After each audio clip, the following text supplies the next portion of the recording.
दुनिया का कोई विद्वान से विद्वान, श्रेष्ठ से श्रेष्ठ भी अपनी पत्नी को, अपने पड़ोसी को और अपने पुत्र को समझा नहीं सकता। एक बड़े से बड़ा, जिससे पूरा थाना डरे, जिससे एक एक व्यक्ति डरता है। एक टीचर पढ़ाने के लिए स्कूल में जाता है, उससे सारे बच्चे कांपते हैं, पर उसी का पुत्र उससे नहीं कांपता। एक थाने में रहने वाला, जिससे पूरा मोहल्ला कांपता है, उसी से उसका पुत्र नहीं कांपता। एक मंत्री, संतरी, कलंतरी, राजनेता जो पूरे प्रदेश को संभाल सकता है, वो अपने पुत्र को नहीं संभाल पाता। क्यों? क्योंकि उसको संस्कार से विहीनता प्राप्त हो जाती है। कहीं ना कहीं वो अपने मित्र दोस्त को प्रथमता दे जाता है, अपने पिता से ज्यादा। भले उसकी वहां बहुत चलती है, उस शिक्षक की वहां बहुत चलती है, उसकी वहां चलती है। एक संत, एक साधु, एक गुरुजन, एक सन्यासी, एक विद्वान पंडित जो दुनिया में प्रवचन देता फिरे, दुनिया में अच्छी अच्छी बातें कहता फिरे, वो भी अपनी औलाद को नहीं समझा सकता। बड़ी कठिनता है। स्वामी समर्थ के विचारों को समझिएगा, स्वामी समर्थ के भाव को समझिएगा। स्वामी समर्थ ने कहा, मेरे पास में 2 शिष्य रहे, एक चोलप्पा और एक सुंदर बाई। मैं दुनिया को प्रवचन देता था और दुनिया मेरे प्रवचन सुनकर साथ जाती थी, पर चोलप्पा के अंतर्गत भी लोभ भरा हुआ था और सुंदर बाई के अंतर्गत भी लोभ भरा हुआ था। ये अपने लोभ से छूट नहीं पाए। एक पिता अपने पुत्र से कह रहा है, 100 बच्चों को एक बाप ने पढ़ाया, एक पिता ने पढ़ाया, एक टीचर ने पढ़ाया, 100 बच्चों को पढ़ाया और बच्चों को पढ़ाकर उन्होंने अव्वल बना दिया। और एक पिता अपने बेटे से कहता है, मेरे पास बैठ जा, मैंने इतने बच्चों को पढ़ा दिया है, इतने बच्चों का जीवन बना दिया है, मैं तुझे गणित समझा दूंगा, मैं तुझे विज्ञान समझा दूंगा, मैं तुझे संस्कृत समझा दूंगा, मैं तुझे साइंस बता दूंगा, मैं तुझे मैं फिजिक्स बता दूंगा, मैं तुझे केमिस्ट्री बता दूंगा। एक पिता अपने बच्चे से कह रहा है, मेरे पास बैठ, मैं समझा दूंगा, पर बेटा बाप के प्रति विश्वास जागृत नहीं कर पा रहा। वो जागरूकता, विश्वास की कहां चली गई? संस्कारों से विहीन हो गया, संस्कारों से विहीन। जैसे जैसे शिक्षा ऊंची होती चली गई, शिक्षा के साथ में कपड़े भी ऊंचे होते चले गए, और कपड़े ऊंचे होते चले गए और व्यक्ति के कर्म नीचे होते चले गए।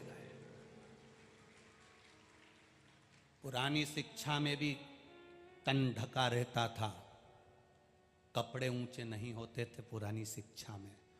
आज के जमाने के बच्चों को पुराने जमाने के कपड़े केवल शादी में पसंद आते हैं तो लहंगा चोली पहन लेते हैं। आज के जमाने के बच्चों को विवाह पार्टी में केवल पुराने कपड़े अच्छे लगते हैं। मैंने राजस्थानी पहन लिया, मैंने मराठी पहन लिया, मैंने नाक में इतनी बड़ी लौंग धारण कर ली, मैंने बुंदा पहन लिया, मैंने बड़ा मंगलसूत्र। ये केवल शादी तक सीमित है, एक दिखावे तक सीमित है। पर संस्कार कहां गए?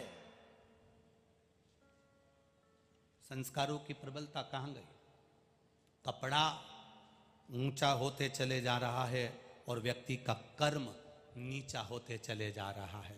जरा जरा सी बच्चियों के साथ जो दुष्कर्म होता चले जाता है, सोचने वाली बात है कि वो कर्म क्या कर बैठा है, कर्म क्या करा,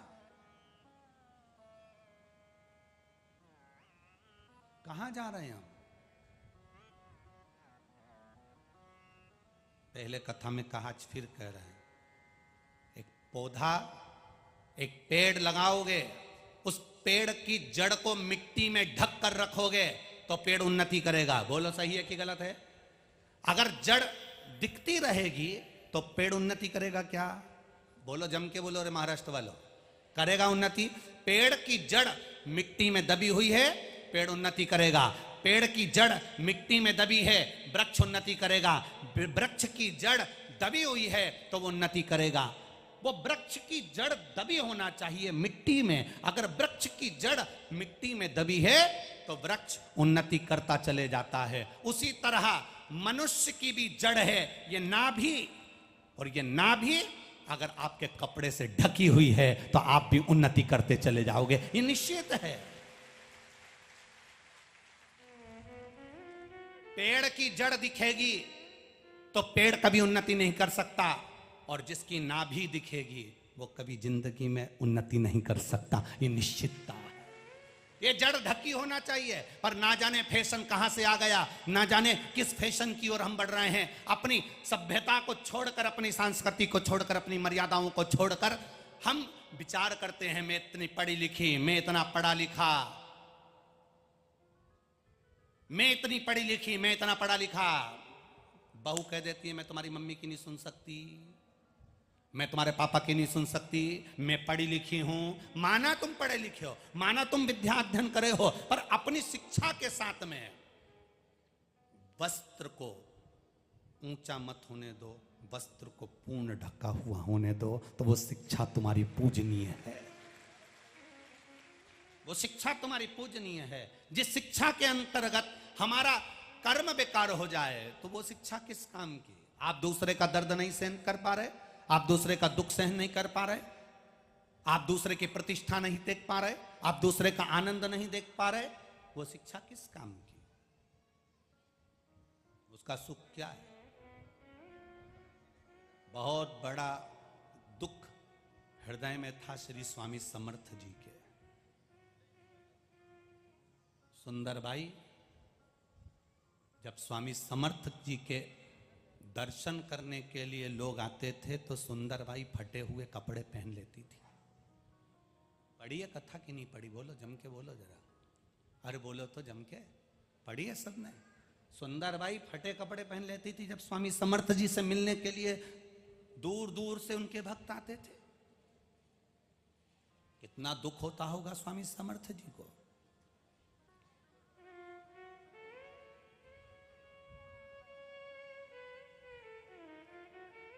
बहू को लाने से पहले सास ने शादी के दिन के पहले ही बहू को कई सारी साड़ी दे दी। आप में से जितनी सास बैठी हैं इनसे पूछना इन्होंने बहुओं को साड़ी दी कि नहीं दी। शादी के पहले ही 5 साड़ी, 7 साड़ी, 11 साड़ी पेटी में रखकर, कपड़े, चप्पल, सब सामान, यहां तक डब्बा भी दिया पेंटिंग का। बोला दिया कि नहीं दिया? सब दिया, चप्पल भी दी, सामान भी दिया, सब दिया।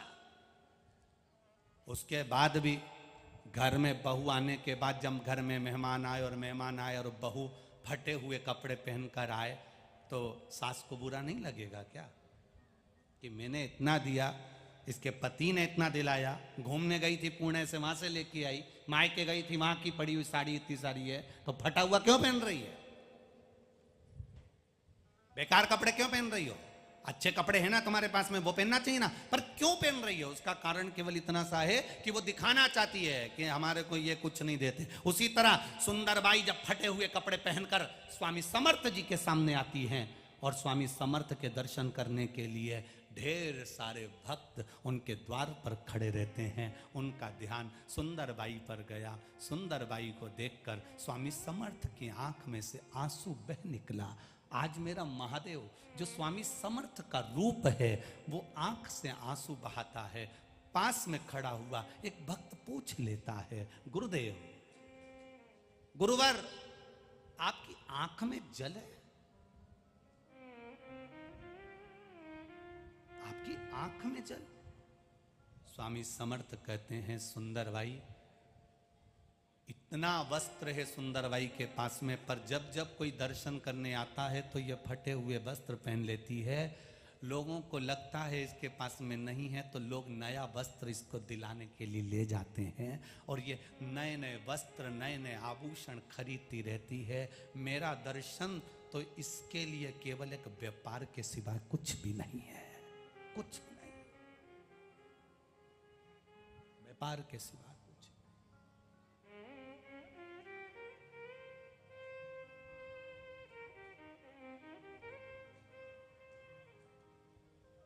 वस्त्र, 2, एक चोलप्पा और एक सुंदरबाई, दोनों को देखकर स्वामी समर्थ आखिरी तक सोचते रहे कि इनको मैंने क्या चीज की कमी रखी। गुरु कभी कभी रखता है क्या? एक पिता और एक गुरु, 2 ऐसे होते हैं, पिता अपने बेटे को उन्नति करता हुआ देखता है तो जब सबसे ज्यादा खुश होता है, और गुरु अपने शिष्य को बढ़ता हुआ देखता है तो सबसे ज्यादा खुश होता है। बाकी का दुनिया का कोई खुश नहीं होगा। एक पिता और गुरु ऐसे होते हैं जो बढ़ते हुए देखते हैं। बाप अपने बेटे को बढ़ता हुआ देखेगा तो खुश होगा, गुरु अपने शिष्य को बढ़ता हुआ देखेगा तो खुश होगा।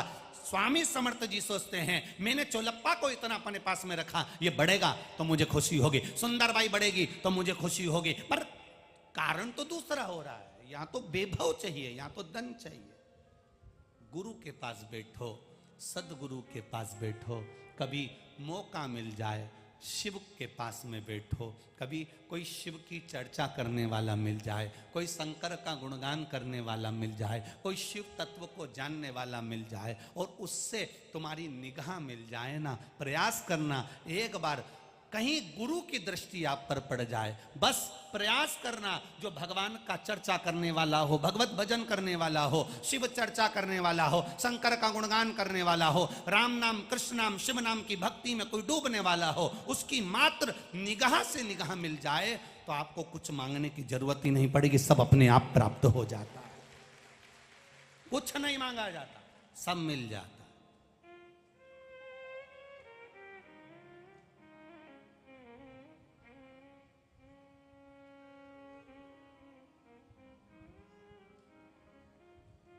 आप भजन कर रहे हैं, आप उसकी निगाह में हैं। किसी दुकान में जाकर बैठोगे तो लिखा रहता है आप कैमरे की निगाह में। भगवान जब पैदा करा था तो अपने अंदर एक सिम डाल के भेज दी थी कि तू कहीं पर भी रहेगा मुझे मालूम पड़ता रहेगा। आजकल ऐसी सिम लोग बाग गाड़ी में भी लगा के रखते हैं जिसको चिप कहते हैं।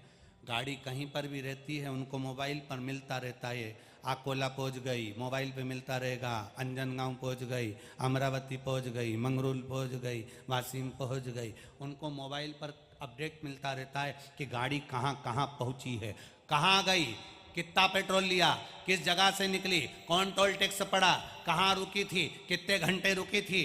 एक चिप गाड़ी के अंदर लगी रहती है, मालूम पड़ता रहता है गाड़ी कहाँ तक पहुंची। परमात्मा ने जब माता के गर्भ में तुम्हें भेजा, माँ के गर्भ में जब तुम उल्टे लटके थे, माता के गर्भ से जब बाहर निकले, बस जिस समय तुमने नेत्र खोले, सिम ने चिप ने काम करना प्रारंभ कर दिया। मरोगे तब तक उसकी निगाह में रहोगे कि तुमने कितना झूठ बोला, कितना सत्य बोला, कितना भजन करा, कितना कीर्तन करा, कितना मंत्र जाप करा, कितना स्मरण करा, कितना धोखा दिया और कितना आनंद पाया। ये सिम भगवान को बताती रहती है। तुम किसी को बताओ चाहे मत बताओ कि मैंने कुछ नहीं करा, मैंने कुछ नहीं करा।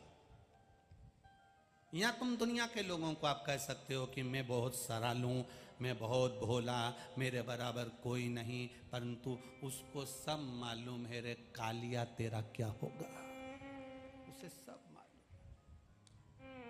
एक एक चीज उसके स्मरण में। आप किससे छुपा रहे हो?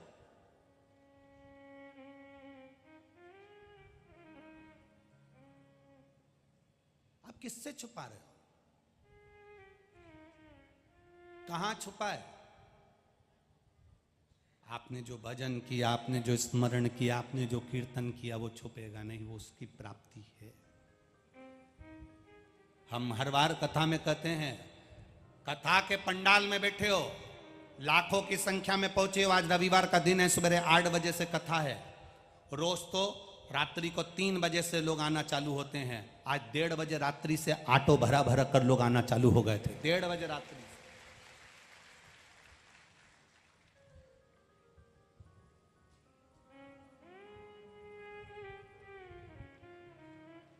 कई लोग कहते हैं गुरुजी, एक बात आप लोगों से कहना चाहेंगे, शिव कथा में जब आप लोग आते हो तो ऐसा लगता है कि हमारे परिवार के हो। मन बड़ा आपसे मिलने के लिए लगा रहता है कि ये लोग बहुत दूर दूर से आए हैं, एक झलक इनकी और हमारी मिलन हो जाए। पर इतनी संख्या में रहते हो, इतनी संख्या में रहते हो, झलक तो जाने दो, पलक ही निकल जाए तो वही बहुत है। झलक तो जाने दो। नींद खुलती रात्रि को तो देखा कि लोग ऑटो में भरा भरा कर आ रहे हैं, पैदल चले आ रहे हैं, कोई खेत में से, जहाँ पार्किंग रोक दी वहाँ से पैदल, कोई के पाँव में तकलीफ, कोई के हाथ में तकलीफ, कोई चल नहीं पा रहा, दूसरे का हाथ पकड़ा है, बच्चे दौड़ रहे हैं, बुजुर्ग कंधे पर पिछोड़ा डालकर दौड़ रहा है, कहीं बुजुर्ग माताएं आगे बैठने के लिए कितनी तत्परता से रात्रि को 1:30 2 बजे आ रही हैं। और सोचो जो 1:30 बजे 2 बजे बुजुर्ग लोग हाथ पकड़ पकड़ के अंधेरे में चलते हुए यहाँ आते हैं, और कुछ लोग VIP बनकर बस आगे आकर बैठने की तुक रहती है। सोचना चाहिए, विचार करिए, अभी अपने मन में विचार लाइएगा, इस चीज का जरूर लाइएगा। हम हर जगह कहते हैं कि VIP पन थोड़ा सा कम करो रे, ये पास की व्यवस्था बंद करो रे, प्रयास करिए, थोड़ा सा VIP पन कम कर दो रे, आप जिंदगी में सुखी हो जाओगे, जीवन का सबसे बड़ा आनंद। हमारा व्यक्ति यहाँ बैठेगा तो ऊपर जाकर भी कह देना मेरा व्यक्ति यहाँ बैठेगा, ना ना, इनकी दशा देखना कभी। अपना गाड़ी का पैसा लगा रहे हैं, 200 रुपए 500 रुपए खर्च कर कर गाड़ी कर कर, बुजुर्ग माताएं 50 70 100 किलोमीटर दूर से ड्राइवर के हाथ जोड़ रही हैं, भैया हमें अकोला तक ले चलना, भैया हमें अकोला तक ले चलना। गाड़ी करी, 2000 रुपये गाड़ी वाले को दिए, बीच में भी कहीं ना कहीं थोड़ा बहुत रुकते रुकाते पहुंच गए, गाड़ी 1 किलोमीटर दूर रोक दी, वहाँ से बुजुर्ग भी थी, चल रही हैं, आराम से बढ़ती चली जा रही हैं। रात को 1:30 से 2 बजे 3 बजे ऑटो में से जब लोग उतर रहे थे पुल के ऊपर, उनकी दशा तो देखते आप, ऐसे हाथ पकड़कर कांपते हुए हाथों से। तब कथा की जगह संभालना है, पहुंचना है कथा में, और कोई VIP बनकर सवेरे 8 बजे 7:45 बजे यहाँ आकर कहे कि मुझे जगा दो, तो धिक्कार है तुम्हारी जिंदगी को, धिक्कार तुम्हारे जीवन को। काय का जीवन तुम्हारा? वो कांपते हुए हाथ नहीं दिखते, वो चलते हुए पांव नहीं दिखते, कमर झुक रही है।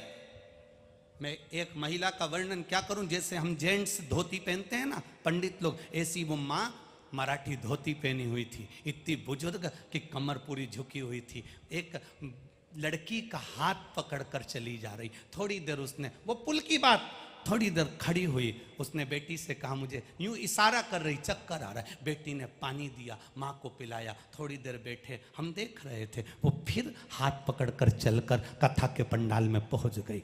सोचिएगा जरा, भक्ति किसको कहते हैं, भजन किसको कहते हैं, स्मरण किसको कहते हैं, कीर्तन किसको कहते हैं, मंत्र जाप किसको कहते हैं, नाम जाप किसको कहते हैं। और ऐसी बुजुर्ग माँ कथा के पंडाल में नहीं भी पहुंचे, भगवान का नाम नहीं भी ले, जहां बैठी है वहां से शिव पुराण को याद कर ले, मेरा महादेव वहां पहुंच जाएगा, मेरा महाकाल राजा वहां पहुंच जाएगा। सुंदरबाई को देखकर स्वामी समर्थ जी की आंख में आंसू भर जाते थे। अरे सुंदरबाई, लोग दर्शन करने आ रहे हैं और तू पुरानी साड़ी पहनकर, पुराने वस्त्र पहनकर इनके आगे कह रही है मेरे पास में कुछ भी नहीं, मेरे पास में कुछ भी नहीं। लोग तुझे ले जाकर कहीं बाजार में खड़ा कर देते हैं, साड़ी दिला देते हैं, सामान दिला देते हैं, क्या है ये? स्वामी समर्थ की आंख में जल भरा हुआ है। मेरे दर्शन को भी धंधा बना लिया सुंदरबाई तूने, बिजनेस बना लिया तूने। आंख में जल भरा था स्वामी समर्थ जी के, आंख में जल।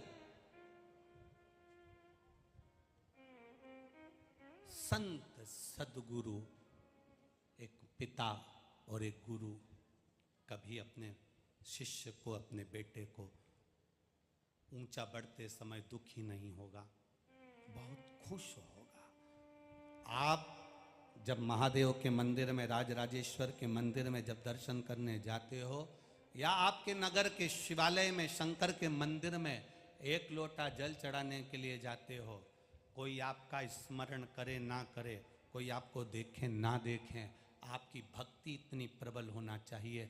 आप जब जल चढ़ाएं तो महादेव आपको देख रहा है और जल चढ़ाने के माध्यम से वो आपको सुन रहा है। बस ये होना चाहिए। एक पत्र आया है, उस पत्र में दीपाली नरेंद्र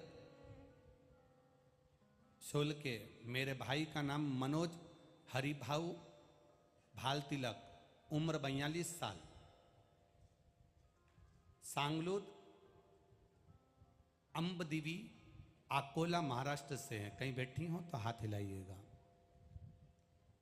कहीं बैठी हो तो हाथ हिलाइएगा।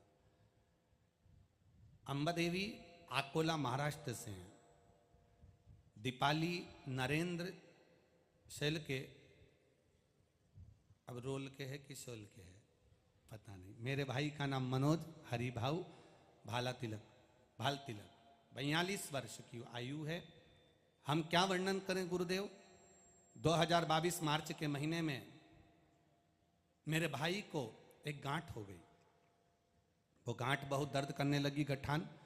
जब दर्द करती तो हम उसको दिखाने के लिए अकोला के हॉस्पिटल में ले गए। अकोला के हॉस्पिटल में दिखाया तो उस गांठ को जब चेक किया गया और उस गांठ में से कुछ निकाल कर मुंबई भेजा गया तो मालूम पड़ा कि वो गांठ कैंसर की है। फिर हमने हिम्मत नहीं हारी, सोनोग्राफी पर सोनोग्राफी कराई और डॉक्टर ने एक ही बात कही। मुंबई तक दिखाया तो उन्होंने कहा कि ये कैंसर की गांठ है। 20 mm की वो गांठ हो गई थी। इसका शीघ्र ऑपरेशन कराना है और बताया कि इसका ऑपरेशन कराइए और इसमें 4th स्टेज का कैंसर है। लगभग इसके 20 कीमो होंगे, 25 रेडिएशन होंगे, ऐसा सब उन्होंने बताया। अब करें क्या गुरुदेव। बस बाबा के सिवा कुछ नहीं था। जब हॉस्पिटल में दिखाने के लिए गए तो कोई ने आकर कहा कि सीहोर वाला महाराज कथा कहता है, टीवी पर आती है, सुनो। शंकर जी को जल चढ़ाकर एक बेलपत्र खाने का बोलता है, कर लो। हमने जब शिव जी पर जल चढ़ाया तो एक ही प्रार्थना करी कि हमारे भैया को ठीक कर देना बाबा, कैंसर हो गया, 4th स्टेज का है। जल चढ़ाते, पानी पिला देते, बेलपत्री लाकर भैया को खिला देते। गुरुदेव 90% कैंसर मेरे भाई का समाप्त हो गया है और अब मेरा भाई भी शिव मंदिर में जाकर जल चढ़ाता है और बेलपत्र खाता है। जहां भी बैठी हो बहन, आपको बहुत बहुत साधुवाद है। बाबा की कृपा आप पर बनी रहे और आप शिव भक्ति में ऐसे ही लगे रहे।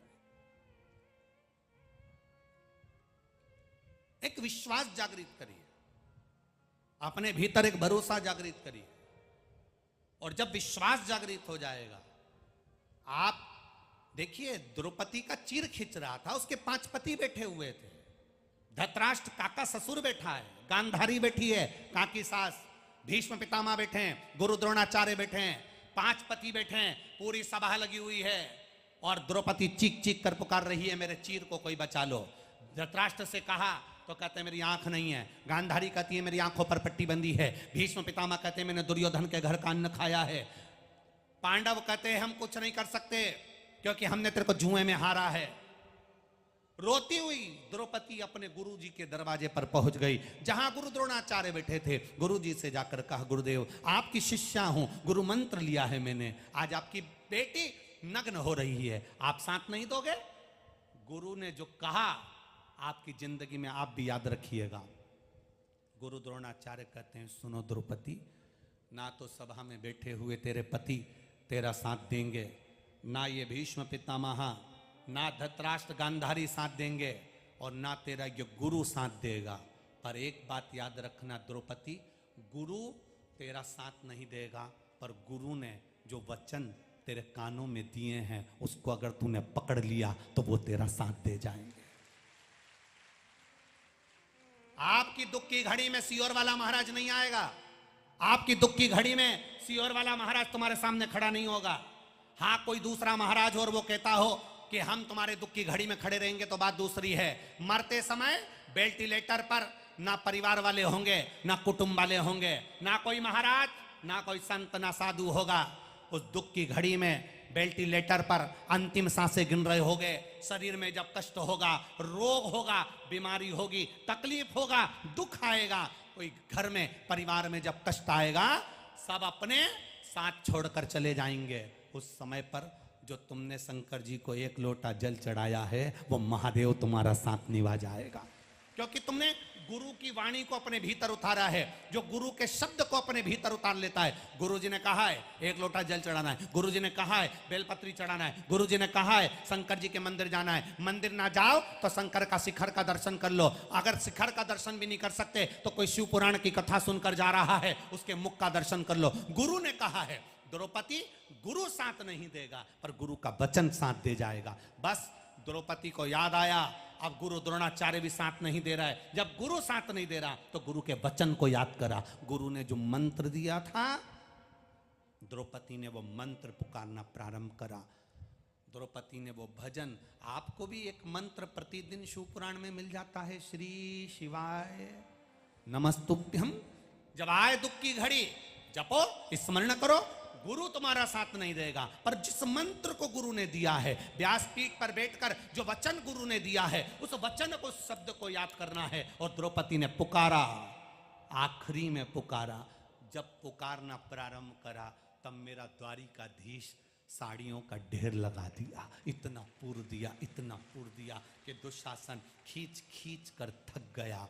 जब मेरा भगवान देता है तो छप्पर फाड़ कर देता है, और जब मेरा भगवान, जब तुम्हें अहंकार आ जाता है तो वापिस लेता है तो कपड़े फाड़ कर लेता है। मेरा मालिक देगा तो छप्पर फाड़ कर देगा। अगर तुम उसकी भक्ति में रमे हो, भजन में रमे हो, परहित में रमे हो, दूसरे के दुख को देखकर दुखी हो रहे हो, प्यासे को पानी पिला रहे हो, भूखे को भोजन करा रहे हो, किसी को औषधि की जरूरत है उसको औषधि दिला रहे हो, किसी को जरूरत है, गर्मी पड़ रही है, धूप पड़ रही है, अपने छाते की ओट तुमने कर दी, एक छाया तुमने कर दी। इतनी चतुर हो गई आजकल की माताएं, कथा सुनने के लिए अगर आती हैं, साथ में 2 चादर लेकर आती हैं, बिछाने की चादर भी 2 लाती हैं, एक चादर अपने पड़ोसियों को दे देती हैं। धूप पड़ रही है, 4 बांबू बांध लो और धूप में छांव कर कर बैठ जाओ। शिव महापुराण की कथा 3 घंटे सुनोगे, अपने घर चले जाओगे। उसने सेवा तो कर ली।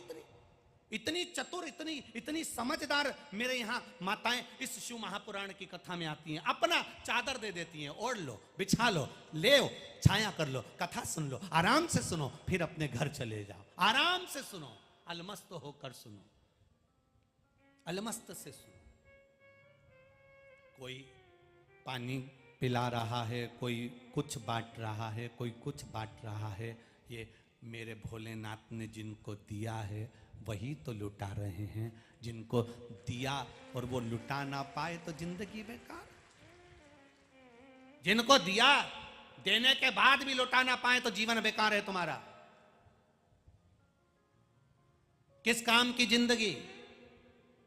बाप अपने बेटे के लिए जोड़ जोड़ कर मर जाता है। बेटा एक दिन शेयर मार्केट में बैठता है, सारा की सारा चपत कर बैठता है। क्या करे उस धन का? धन धन करने वाले का भी एक दिन हो जाता है निधन। फिर मुर्दे से उठाकर कहो लो 2000 रख लो, अब वो कहेगा नी धन। आखिरी में कल्ला ठट होकर एकदम कल्ला पड़ा हुआ है। पहले धन धन करता था, 5000 ले लिए, 2000 ले लिए, 10,000 चले गए, 40,000 मिल गए, 1 लाख बच गए, 50,000 चले गए, 25,000 गए। धन धन धन धन धन धन, और एक दिन हो गया जम के तो बोलो निधन। अब वो धन किस काम का? फिर बच्चे भी 10वें के दिन 12वें के दिन पिंड दान कर रहे। पिंड करना मतलब पिंड छुड़ाना। 10-12 ब्राह्मण को भोजन करा के पिंड छुड़ा लेते हैं और पूरी प्रॉपर्टी अपनी करके बैठ जाते हैं। एक इतना बड़ा आटे का पिंड देते हैं और पिंड छूट गया। एक पिंड इतना बड़ा आटे का चावल का देकर पिंड छुड़ा। और जीजियों और मेरे जीजाओं, आप हो चाहे हम हो, दुनिया के लोग आपसे भी और हमसे भी ऐसे ही पिंड छुड़ाएंगे। इसलिए मनुष्य का शरीर मिला है। तुम्हारे नज़दीक में अगर कथा हो रही है, किसी को 1 रुपया भी मत दो। अपना हाथ से बिस्कुट लाओ, अपने हाथ से रोटी लाओ, अपने हाथ से पानी की बोतल लाओ, अपने हाथ से जल लाओ और पिलाओ, खिलाओ और अपनी जिंदगी का आनंद पाओ। अपने हाथों से कर चलो। वापिस ये मनुष्य की देह नहीं मिलेगी। आकोला में फिर वापिस कथा होने वाली, इतनी जल्दी नहीं है। वो तो कोई आकोला वालों के पुण्य थे। गजानन बाबा को सुनना थी और राज राजेश्वर को कराना थी, तो ये दुबे जी और चौरसिया जी ने ये कथा का आयोजन रख दिया, हो गया। ये कहीं उसकी कृपा थी।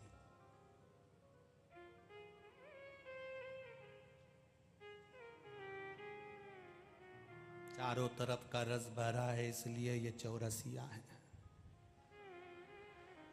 तो उसी रस को यहाँ बिखेरने के लिए इनने दुबे जी और इन्होंने बड़ा भाव रखकर कथा रखी है।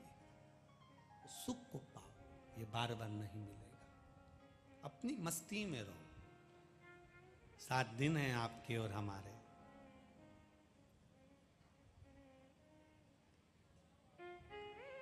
तन को धोने का साबुन बाजार में मिल सकता है, मन धोने का नहीं मिलेगा।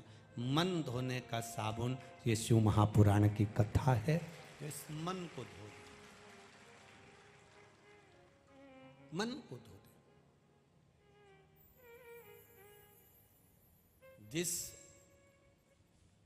वॉशिंग मशीन अगर तुम्हारे घर में है तो कपड़े धोने के बाद उसको धो के रखना पड़ता है। बोलो सही है? अगर वॉशिंग मशीन को कपड़ा धोने के बाद धोकर नहीं रखोगे, साफ कर कर नहीं रखोगे, तो दूसरे दिन वो वॉशिंग मशीन काम नहीं करेगी। वो वॉशिंग मशीन काम नहीं करेगी। अगर धोकर साफ कर कर नहीं रखा तो वो काम नहीं करेगी।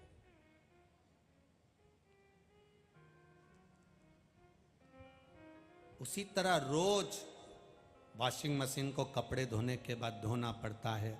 कचरे के डब्बे को रोज धोना पड़ता है, वरना वो बदबू मारता रहता है। उसी तरह रोज शिव महापुराण को 5 मिनट मोबाइल पर सुनो, चाहे टीवी पर सुनो, चाहे पंडाल में सुनो, क्योंकि ये कचरे का डब्बा कहीं अहंकार हमारे भीतर प्रकट ना हो जाए, कहीं लोभ, आसक्ति, तृष्णा, वासना, बदबू ना मारने लगे। इसलिए इसको साफ करते रहो, धोते रहो, जिससे ये बदबू ना दे।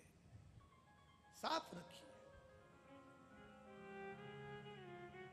प्रतिदिन धोइए। चाय का दाग लग जाए, अब्बी की अब्बी धो लो, नहीं तो चाय का दाग बाद में पक्का हो जाएगा, धुलेगा नहीं। कॉफी का दाग लग गया, बाद में धुलेगा नहीं, अब्बी की अब्बी धो लो। आज झूठ बोला तो आज ही श्री शिवाय नमस्तुभ्यम कह लो, आज का दाग आज ही झोलो। आज का दाग आज धोगे तो चल जाएगा, बाद में धोगे साफ नहीं हो पाएगा। रोज हम झूठ बोलते हैं, रोज हम कपट करते हैं, रोज हम बेईमानी करते हैं, रोज हम कुछ ना कुछ गलत कर बैठते हैं। तो रोज हमको भगवान का भजन कर लेना चाहिए, जिससे हमारा दाग आज की आज धुल जाए, साफ हो जाए, हम भक्ति को धारण कर लें। सुंदरबाई को देखकर श्री स्वामी समर्थ जी ने 3 से 4 बार सुंदरबाई को समझाया था, 4 बार चोलप्पा को समझाया था कि तुम क्या कर रहे हो? धन वैभव थोड़ा सा आकर्षण खींच रहे हो, आसक्ति धन की बना रहे हो।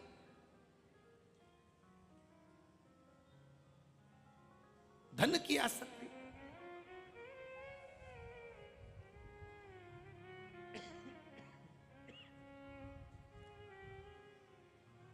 जब पूर्ण विश्वास आपका परमात्मा की ओर हो जाता है तो भगवान देता भी खुश होकर है। एक पत्र आया है, देखिए।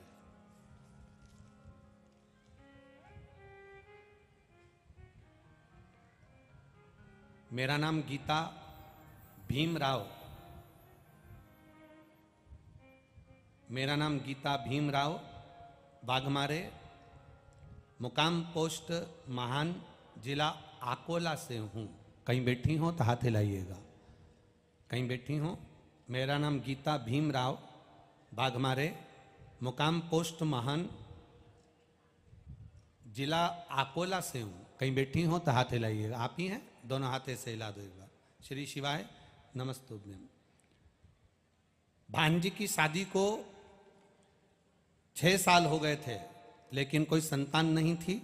डॉक्टरों के हिसाब से इसको संतान का सुख नहीं था। डॉक्टरों ने कहा था इनको कुछ कमी है जिसके कारण संतान नहीं होगी। आस छोड़ दी, विश्वास छोड़ दिया। तब टीवी चैनल पर किसी के कहने पर सफेद आंकड़े की जड़ का प्रयोग करा। एक बार सफेद आंकड़े की जड़ कमर में बंधवाई, शिव जी के मंदिर में जाना प्रारंभ करा, पर उस आंकड़े की जड़ ने कोई फायदा नहीं हुआ। जब आंकड़े की जड़ से फायदा नहीं हुआ तो छोड़ दिया, जड़ को वापस फेंक दिया।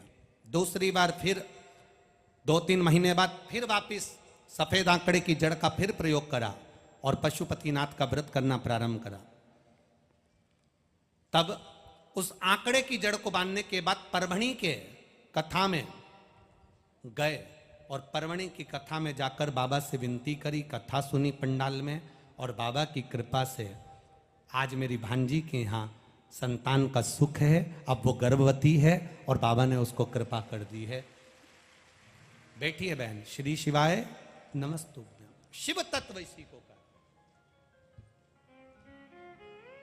आपका किया भजन, आपका किया गया मंत्र जाप, आपका किया गया स्मरण जब विश्वास के साथ करोगे तो वो देगा।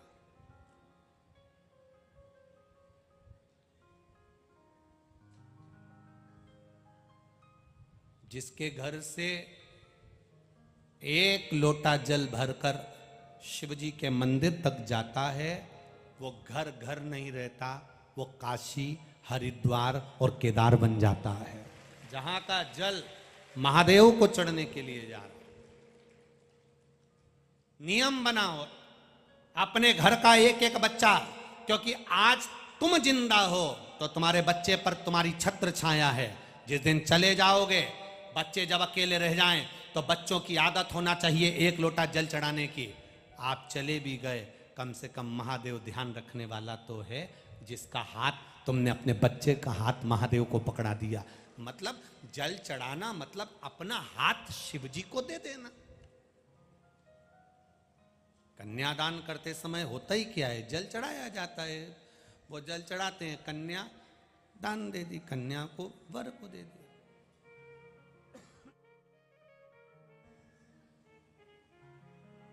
वर को प्रदान कर दिया।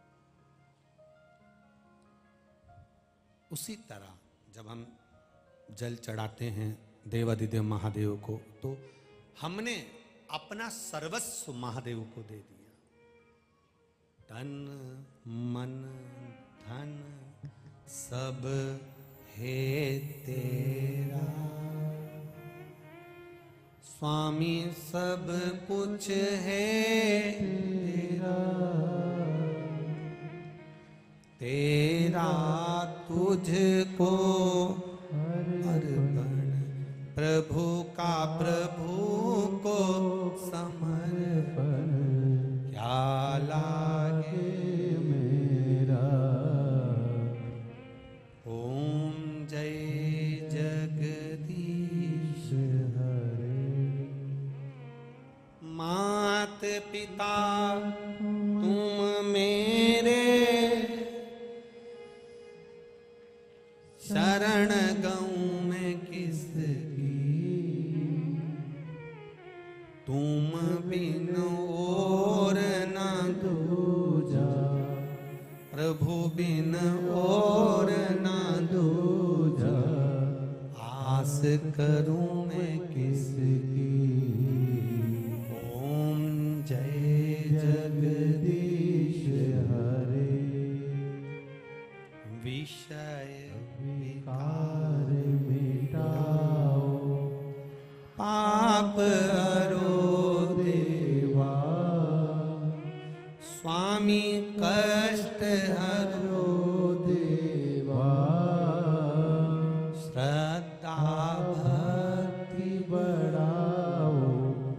सब में प्रेम बढ़ाओ, संतन की सेवा। जय जगदीश हरे। श्रद्धा बढ़े, विश्वास बढ़े, दृढ़ता बढ़े, भरोसा बढ़े, आपके चरणों में हमारी रुचि बढ़े। कुछ देव ना देव, महादेव इतनी कृपा करना, मेरे जीवन के हर पल, हर घड़ी में, हर क्षण में आप याद रहो। मैं जब हारता हूं तो जय महाकाल कहता हूं, जब मैं जीतता हूं तो जय महाकाल कहता हूं, मैं जब पछताता हूं तो जय महाकाल कहता हूं, जब मैं वैभव में आ जाता हूं तो जय महाकाल कहता हूं, जब मैं सोता हूं तो जय महाकाल कहता हूं, जब मैं जागता हूं तो जय महाकाल कहता हूं। मेरी रोम रोम में महाकाल समाया है, बस ये भाव आपके भीतर आना चाहिए। आपके भीतर हर पल, हर घड़ी, हर क्षण वो शब्द स्मरण होना चाहिए। कहीं अगर दुख की घड़ी में भी आ जाओ तो आपके भीतर होना चाहिए, मैंने एक लोटा जल चढ़ाया है, मैंने शंकर भगवान को एक लोटा जल चढ़ाया है, मेरा बाबा मुझे खड्डे में नहीं डाल सकता, मेरा बाबा मुझे दुख नहीं दे सकता। फोर्थ स्टेज का कैंसर भी अगर वो सही कर सकता है, मैंने शिव महापुराण की कथा में सुना है, फोर्थ स्टेज का कैंसर भी अगर वो सही कर सकता है तो मेरी बीमारी तो थोड़ी है, मेरा हाथ पकड़कर वो पार कर सकता है। ये मेरा विश्वास कहता है, ये मेरा भरोसा कहता है, ये मेरी दृढ़ता कहती है, ये मेरा विश्वास कहता है। वो सहज नहीं है, वो सरल नहीं है, ये मेरी दृढ़ता कह रही है, ये मेरा विश्वास कह रहा है।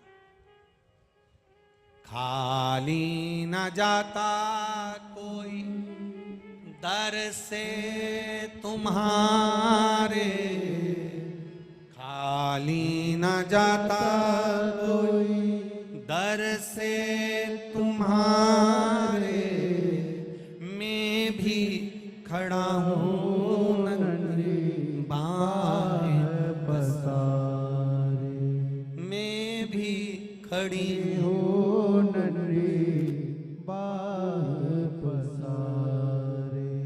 अपने हृदय लगा लो, लगा लो, गिरा जा रहा हो, उठा लो, उठा लो, प्रभु अपने दर से अब तो न टारो, गिरा जा रहा हो, उठा लो, उठा लो। आपका विश्वास दृढ़ हो, भरोसा पक्का हो।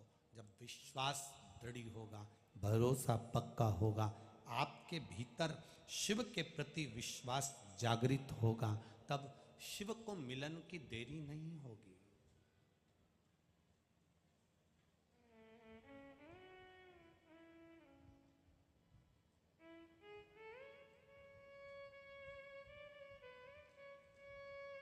गुरु नानक देव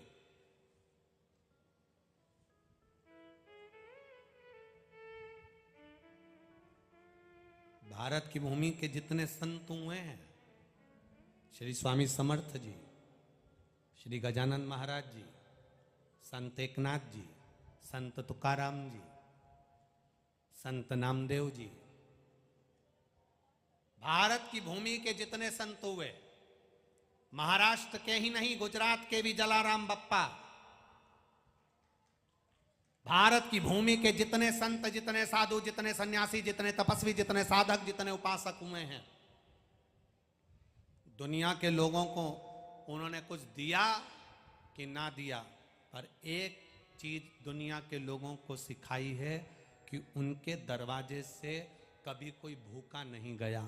आज तक शेगांव से कोई भूखा नहीं गया, आज तक स्वामी समर्थ के दरवाजे से कोई भूखा नहीं गया, आज तक गुजरात के जलाराम बप्पा के दरवाजे से कोई भूखा नहीं गया, आज तक संत एकनाथ जी के दरवाजे से कोई भूखा नहीं गया। आज तक जहां संतों का निवास हुआ है उनके दरवाजे से अक्कलकोट चले जाओ कोई भूखा नहीं गया, शेगांव चले जाओ कोई भूखा नहीं गया, पैठण चले जाओ कोई भूखा नहीं गया। संत के दरवाजे से कोई भूखा नहीं गया। गुरु नानक देव जी ने भी अपना एक, गुरु नानक देव जी ने केवल अपने भक्तों को एक ही बात कही, कोई भूखा ना रहे। इसलिए आज भी गुरुद्वारे में अगर लंगर 24 घंटे भंडारा लंगर चलता रहता है। पाओ पाओ पाई, चखो लंगर, पकाओ लंगर, खिलाओ।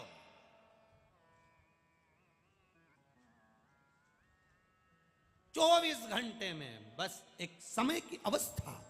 आप आयो, सुबह 10 बजे से 1 बजे तक आपको प्रसाद मिल जाएगा, शाम को फिर प्रसाद मिल जाएगा। ये संत व्यवस्था। अन्न दान से बड़ा दुनिया में कोई दान नहीं, जल दान से बड़ा दुनिया में कोई, गला पकड़ रहा, अन्न दान से बड़ा दुनिया में कोई दान नहीं, जल दान से बड़ा दुनिया में कोई दान नहीं, अभय दान से बड़ा दुनिया में कोई दान नहीं। जब आओ तब पाओ।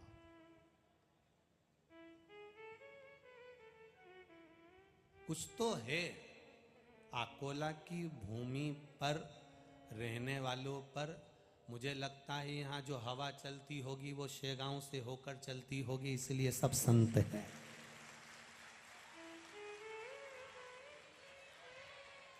आकोला की भूमि पर जो हवा चलती होगी वो शेगांव से होकर आती होगी, मेरे गजानंद महाराज के गांव से होती हुई हवा यहाँ पहुँचती होगी। इसलिए यहाँ के लोग भी किसी को भूखा नहीं सोने देते, सबको खिलाकर संतुष्ट हो जाते।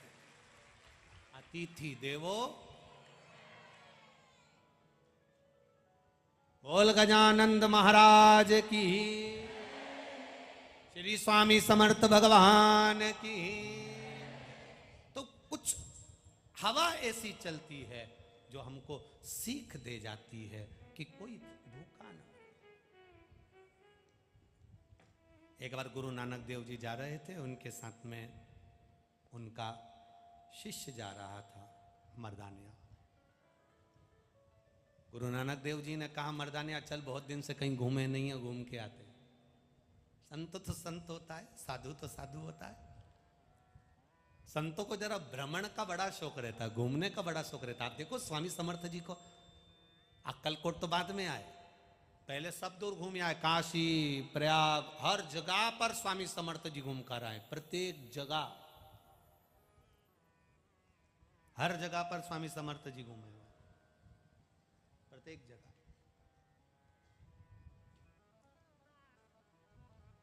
घूमने का बड़ा शौक होता है।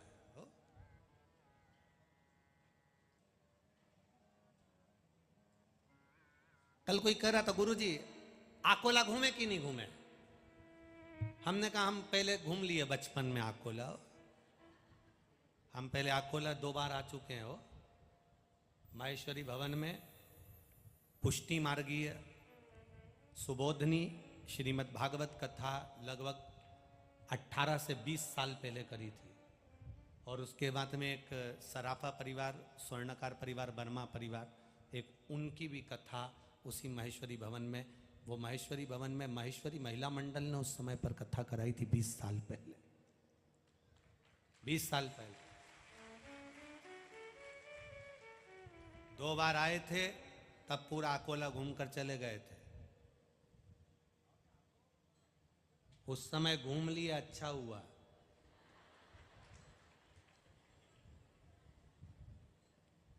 अभी तो तुम ट्रेन में नहीं घूमने देते तो अकोला क्या खा घूमने दोगे?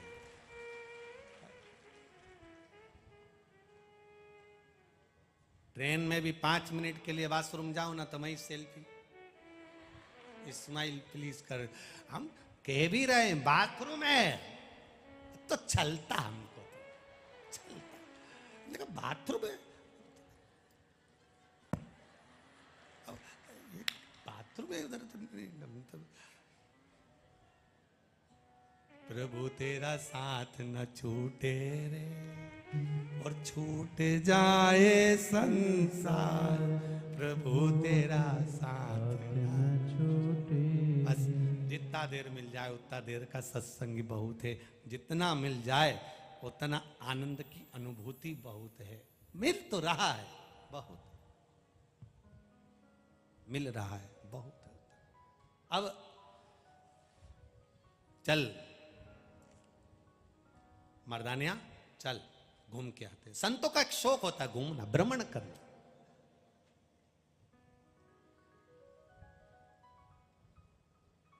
खंडवा के धुनी वाले बाबा गए हो कभी? गए हो? खंडवा के धुनी वाले बाबा, बड़ा शौक था गाड़ी में घूमने का, बड़ा शौक था पैदल चलने का, बड़ा शौक था अलमस्त होकर घूमने का। इसलिए आज भी उनके यहां जाकर दर्शन करना, मां वाहन खड़े मिलेंगे आपको। बड़ा प्रसन्न। स्वामी समर्थ जी को बड़ा शौक था भ्रमण घूमने का। चलो, गुरु नानक देव जी को बड़ा शौक था भ्रमण करने का। चल रहे, ए मर्दानिया चल। मर्दानिया कहे गुरु जी कहां चलेंगे? चल तो सरी, चल मेरे साथ चल तू। चलो, मर्दानिया को पकड़ा, मर्दानिया को लिया और चलती है। चल मर्दानिया। घूमते घूमते घूमते घूमते एक शहर में पहुंच गए। शहर से पास में एक गांव था, वहां पर गुरु नानक देव जी पहुंच गए। और गुरु नानक देव जी जब वहां पहुंचे तो गुरु नानक देव जी ने मर्दानिया से कहा, रे अब कहीं बैठते हैं, जरा देख तो कहीं झोपड़ा मोपड़ा मिले। इतने में मर्दानिया ने कहा, गुरुजी सामने एक झोपड़ा बना हुआ है, सामने बना है झोपड़ा, बिल्कुल ठीक सामने एक झोपड़ा बना हुआ है। गुरुजी ने कहा चल वहीं चलते हैं।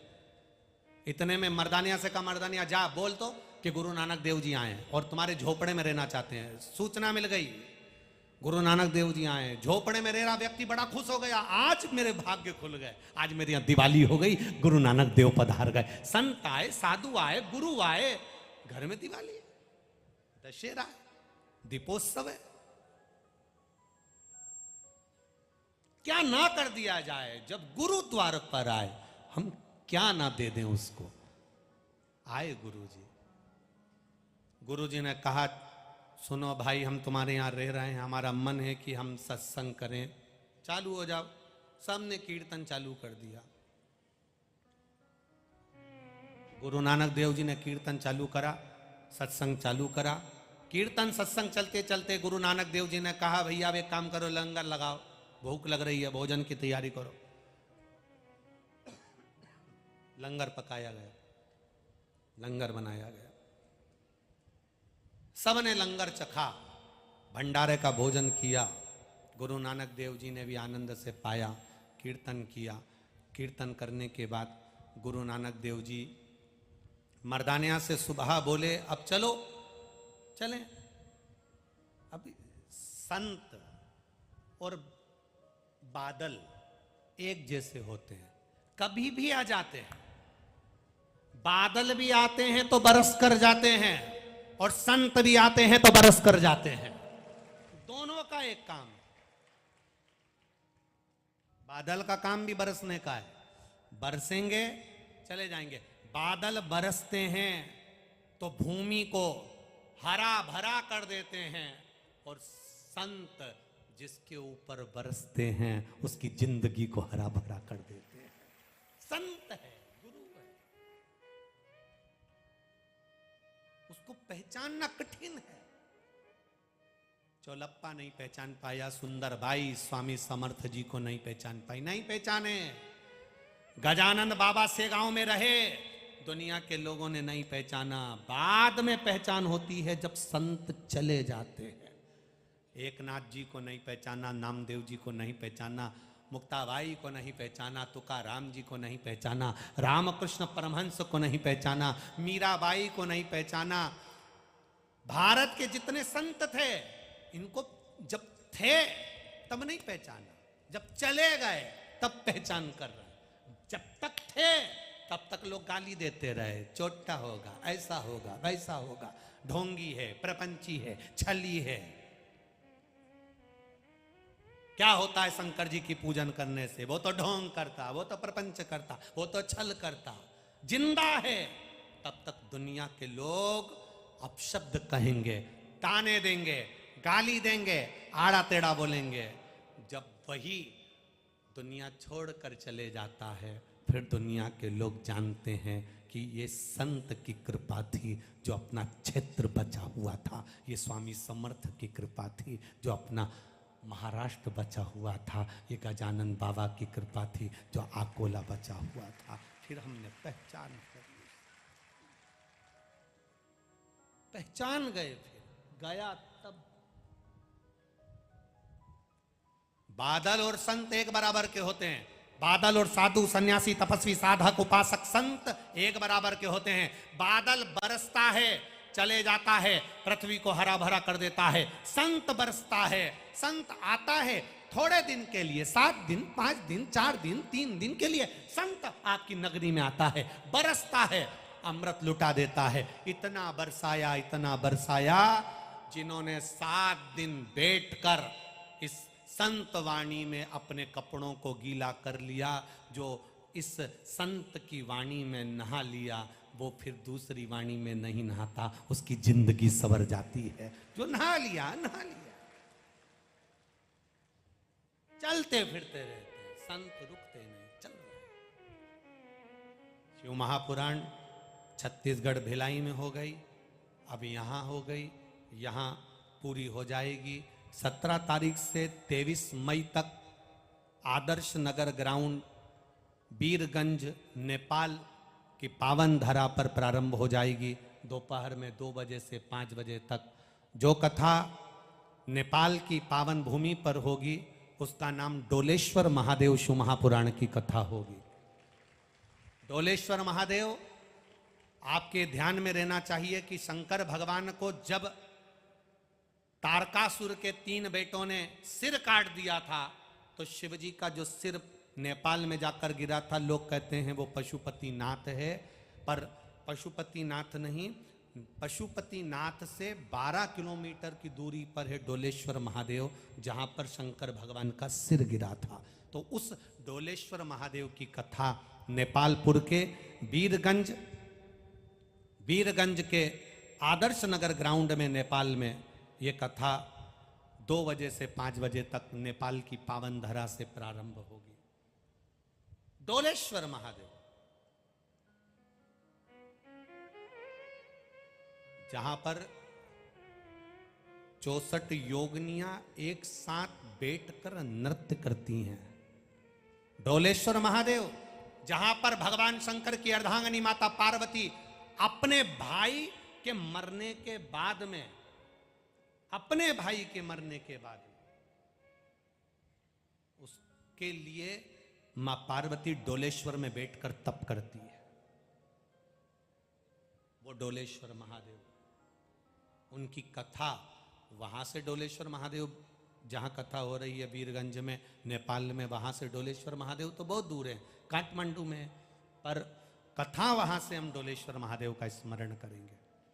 वो डोलेश्वर महादेव की कथा मूल ये है कि किसी का जो एक्सीडेंट हो जाता है, जो मर जाता है तड़प कर, या उसके प्राण स्पॉट पर ही समाप्त हो जाते हैं, एकदम अटैक आया और स्पॉट पर ही वो मर गया, उन जीवों का कल्याण किस तरह से हो, उसके लिए ये डोलेश्वर महादेव की पावन शिव महापुराण की कथा। जिस नारी का 2 महीने का या 3 महीने का बच्चा होता है, फिर मर जाता है, फिर रहता है, फिर मर जाता है, फिर रहता है, 2-3 महीने में फिर गर्भ गिर जाता है, उसके लिए या उसके परिवार के लिए वो डोलेश्वर महादेव शिव पुराण अवश्य सुने, उसका स्मरण अवश्य करें। 17 मई से 23 मई 2 बजे से 5 बजे तक आस्था चैनल पर नेपाल से ये कथा आएगी। शिव भक्ति का स्मरण करें, भगवान शंकर का गुणगान, शिव भक्ति की ओर अग्रणी।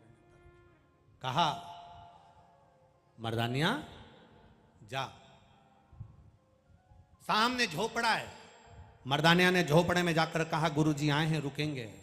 रात ठहरे, सत्संग किया, भजन किया, लंगर चखा, भोजन किया, भंडारा किया, बाद में चल दिए। अब चलते चलते जब जाने लगे तो गुरु है, गुरुजी जब जा रहे थे, बड़े सब आनंद में जाने लगे। गुरुजी ने मर्दानिया से कहा, अपने चेले से कहा, एक काम कर, जाके झोपड़े को तोड़िया।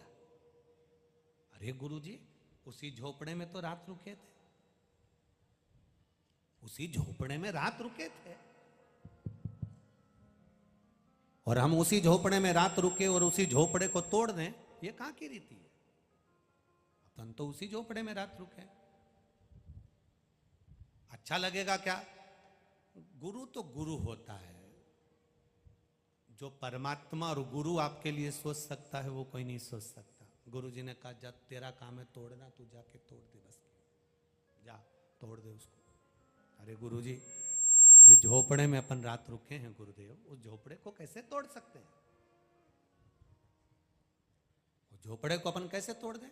गुरु जी ने कहा, तू मेरा कहना नहीं मानेगा क्या? तू गुरु है कि मैं गुरु हूं? अरे गुरु जी, आप ही गुरु है। तो फिर जा झोपड़ा तोड़ करा। अरे जिसमें अपन रात रुके, कितनी सेवा करी बेचारे ने, उसकी पत्नी ने, उसके बच्चों ने, भोजन बनाया, खिलाया, लंगर लगाया, और आप कह रहे झोपड़ा तोड़िया? जा तोड़ के आ जा। गुरु जी ने मर्दानिया को भेजा। मर्दानिया ने देखा, झोपड़ा तो झोपड़ा था, 4 बांबू पे, 4 बांस पे तो झोपड़ा टिका था। उन्होंने चारों बांस नीचे गिरा दिए, झोपड़ा टूट के नीचे गिर गया। अब झोपड़ा टूट के जैसे ही नीचे गिरा, उसमें रहने वाले कहने लगे, भैया काय को तोड़ रहे हो? हमारा छोटा सा झोपड़ा है, छोटा सा घर है, क्यों तोड़ रहे हो? गुरुजी ने कहा है। इतने में गुरुजी ने कहा है, हाँ। तो उन्होंने तो इतनी देर में बात चल रही थी, तोड़ तोड़ा के सब एक करके मर्दानिया और गुरुजी दोनों चल दिए। अब घर में रहने वालों का मन इतना दुखी हुआ, काय का गुरुजी है? बताओ, खाया हमारे घर में, रहा हमारे घर में, कीर्तन करे हमारे घर में, ऐश की जिंदगी जिया हमारे घर में गुरुजी, और हमारे झोपड़े को तोड़ दिया। काहे का गुरुजी? गुरु गुरु होता है। अब पूरा परिवार दुखी। अब उन्होंने कहा, करें क्या? गुरुजी तो चले गए, अपनी जगह है, वापिस बनाओ, चलो तैयारी करो। सबने तैयारी करना प्रारंभ करा। घर के बेटे आ गए, घर में रहने वाले भाई फावड़ा गेती लिया है, जमीन को खोदने लगे। जमीन को खोदने लगे। अब इनको इतनी गुस्सा आई, सबसे पहले वही जमीन खोदो जहां पर ये गुरुजी बैठे थे। एक तो बैठ के यहां पर खाना खा के चले गए, भजन करके चले गए, लंगर लगा के चले गए, हमने इतनी सेवा करी, सब कुछ करा, ऊपर से झोपड़ा तोड़ दिया। वो ही जगह खोदो। सारे घर के लोगों ने खोदना चालू करा जहां पर गुरु नानक देव जी बैठे थे। बस वो खोदा, जो खोदना चालू करा, और मिट्टी खोद के बाहर पटकिया। अपने को ये मिट्टी होना ही नहीं। इतना खिलाया, इतना करा, उसके बाद भी ऐसा करके गए। मिट्टी को जो खोदना, खोदते गए, खोदते गए, खोदते गए। थोड़ा सा ही खोदा था, नीचे से 4 हंडे सोने से भरे हुए निकल गए। 4 सोने से भरे हुए हंडे निकले। हंडे निकलते से ही इन्होंने तुरंत मकान, अभी झोपड़ा था, अब पक्का 4 मंजिल का बंगला बना लिया। अब 4 मंजिल का बंगला बन गया। चले गए गुरुजी। तो अब इसके मन में आया, गजब का गुरु था, झोपड़े में भजन कर कर गया और महल बनाकर चले गया। वो गुरु था, वो गुरु। स्वामी समर्थ जैसे हीरे को जो ना पहचान पाए, गजानंद महाराज जैसे हीरे को जो ना पहचान पाए, संत रूपी हीरे को, सदगुरु रूपी हीरे को जो ना पहचान पाए, उसकी जिंदगी बेकार है। आप अगर नशे में हो, अहंकार के, वैभव के नशे में हो, मेरी इतनी जमीन, मेरी इतनी जायदाद, मेरी इतनी प्रॉपर्टी, मेरी इतनी दुकान, मेरे पास ये गाड़ी, मेरे पास वो बंगला, लोग मेरे आगे पीछे घूमते हैं, इतना वैभव है मेरे पास में, कोई कमी नहीं मेरे पास में, आप इस अहम में घूम रहे हो, तो आप संत को कभी नहीं पहचान पाओगे, आप गुरु को कभी नहीं पहचान पाओगे। गुरु को पहचानने के लिए अहंकार के नेत्रों को बंद करना पड़ेगा, ज्ञान के नेत्र खोलना पड़ेंगे, तब गुरु की परख हो पाएगी कि गुरु क्या चीज होता है, गुरु है क्या, उसको जान पाओ। 4 साल बाद गुरु नानक देव फिर आ गए घूमते घूमते उसी गांव में। गुरु नानक देव जी ने कहा, मर्दानिया वो सामने के बंगले में जा। अरे गुरु जी ये तो वही जहां झोपड़ा था वहां महल बन गया। मर्दानिया गया, जाकर कहा गुरु नानक देव आए। पूरा परिवार साष्टांग दंडवत करते हुए आ गया। धन्यवाद गुरुदेव, शुक्राना, आपका शुक्राना, धन्य है आप। गुरु बोलता नहीं है, गुरु तो जो करता है वो दुनिया में कोई नहीं कर सकता। मेरे स्वामी समर्थ ने सुंदर बाई को समझाया, चोलप्पा को समझाया, संसार के लोगों को समझाया कि मीठा खाने वाला भी एक दिन कड़वा बोल सकता है, पर मिर्च खाने वाला तोता मीठा की मीठा ही बोलता है। आपकी जिंदगी में दुख आएगा, कष्ट आएगा, तकलीफ आएगी, पर वाणी में कभी भी भेदभाव मत लाना, आप शब्द मत बोलना। कितना भी डिप्रेशन में रहो, कितने भी टेंशन में रहो, दुनिया का कितना भी भार तुम्हारे सिर पर हो, पर अपनी वाणी में मिठास रखना, अपनी वाणी से अपशब्द मत कह बैठना। जिस दिन हमारी वाणी से अपशब्द निकल जाता है, समझ लो उस दिन परमात्मा तुम्हारे भीतर से निकल गया। अब तुम केवल मनुष्य हो, और वो भी प्रपंच में डूबे हुए मनुष्य हो। अपशब्द क्यों कहना, किस लिए कहना? अरे भाई, तुम्हारा किया गया भजन, तुम्हारा किया गया स्मरण, तुम्हारा किया गया कीर्तन, भगवत भजन से उसको और बढ़ाओ, उसको और प्रबल करो, और प्रकट करो, और उज्जवल करो।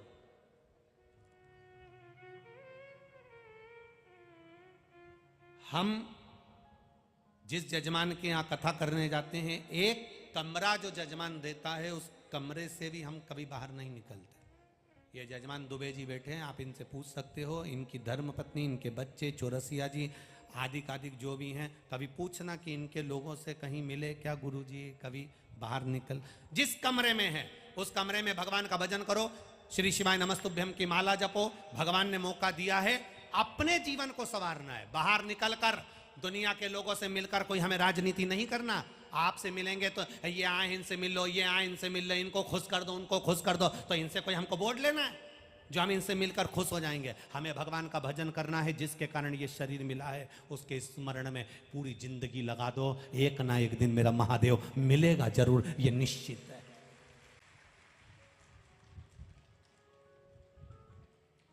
और खाली नहीं भेजता, ये नियम है उसका।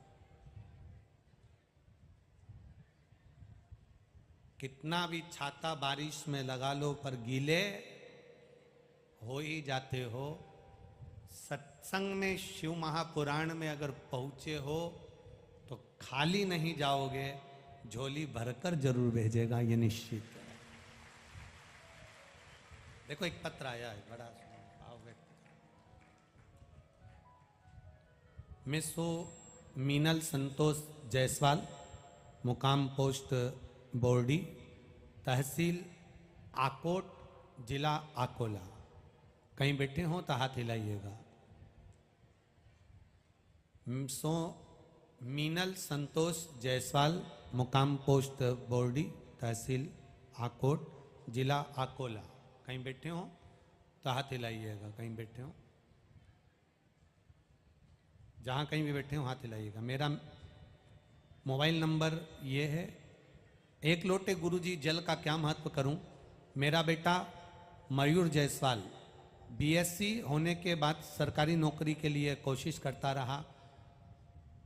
2018 से वो कोशिश कर रहा, पर उसको कहीं सरकारी नौकरी नहीं मिली। बैंक का भी अप्लाई करा, अन्य जगह के भी अप्लाई करे, पर कोई फायदा नहीं मिला। तभी मेरे परिवार के किसी व्यक्ति ने कहा कि टीवी पर कथा आती है, उसको सुनो, एक लोटा जल चढ़वाओ, और जब भी वो एग्जाम के लिए जाए तो एक बेलपत्री के मध्य भाग में शहद लगाकर, शिवजी को लगाकर फिर वो जाए। बाबा पर जल चढ़ाओ, बेलपत्र चढ़ाकर पूजन कर कर जाओ। मेरे बेटे ने तभी रेलवे का एग्जाम दिया। उसने रेलवे की पढ़ाई नहीं करी थी, पर विश्वास रखा शंकर भगवान पर, और बेलपत्र पर शहद लगाकर पढ़ाई कर कर, विद्या अध्ययन कर कर जो पूर्व का उसने बैंक की नौकरी के लिए अप्लाई करा था, उसके लिए जो पढ़ाई करी थी वही पढ़ाई को ध्यान में रखते हुए रेलवे का फॉर्म भर दिया। रेलवे की नौकरी के लिए परीक्षा में जाकर बैठा। गुरुदेव बाबा की कृपा से जो 2018 से अप्लाई कर रहा था नहीं हुआ।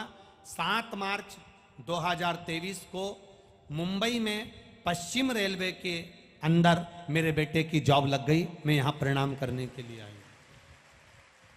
ये शिव तत्व है, ये अवघड़ी है। आवाज पकड़ रहा है बाबा।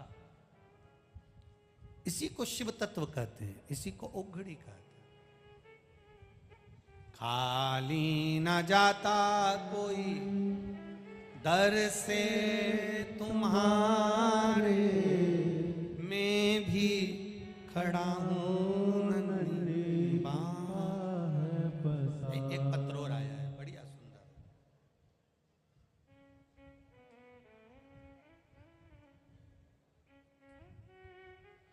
मेरा नाम सो संगीता राम भाऊ मुठाल, शिवर तहसील जिला अकोला महाराष्ट्र से हूँ। कहीं बैठी हो तो हाथ हिलाइएगा, जहाँ कहीं बैठे हो हाथ हिलाइएगा। मेरा नाम सो संगीता राम भाऊ मुठाल, शिवर तहसील जिला अकोला महाराष्ट्र से हूँ। एक लोटे जल का क्या वर्णन करूं गुरुदेव। मेरा बेटा सरकारी नौकरी के लिए अप्लाई कर रहा था, आर्मी की भी उसने पूरी तैयारी करी थी, पर हुआ नहीं, हार गया। सोचा अब मेरी सरकारी नौकरी या आर्मी में नौकरी नहीं लग सकती, उसने आस छोड़ दी। आस्था चैनल पर कथा आती है, हमने सुनना चालू करा। अपने बेटे से कहा तू आर्मी की फिर तैयारी कर, एक लोटा जल देवादिदेव महादेव को चढ़ाना प्रारंभ कर और शिवजी से विनती कर। बाबा से विनय करा,